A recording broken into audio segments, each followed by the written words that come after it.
Dito nga mga katambe may nagkakagulo kaya naman nakisapak tayo at ayon na sapak natin si Aman at dali-daling nawasak ang kanyang mukha.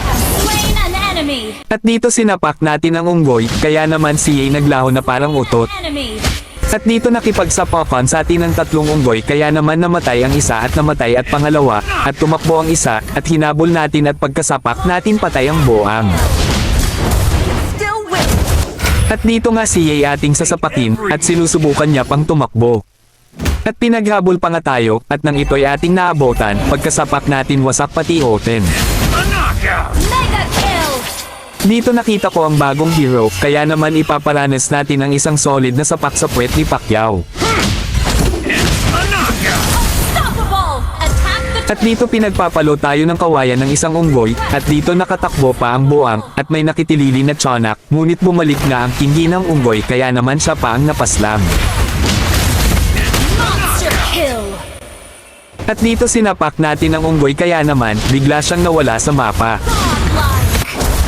At nakita ko na naman ang bagong hero kaya naman agad-agad ko siyang sinapak at ayon si Ye lasig-lasig.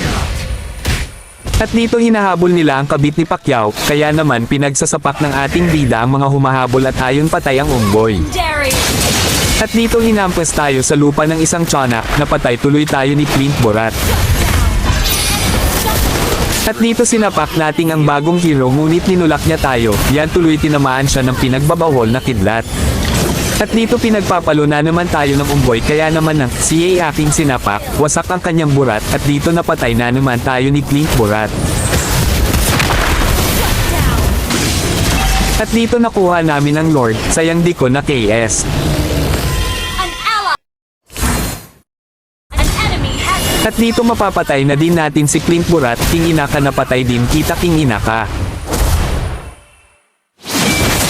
At pinagtulungan tayo dyan kaya naman tayo ay pumanaw, baka may gusto makipag 1v1 dyan lapag nyo ID nyo mga burat.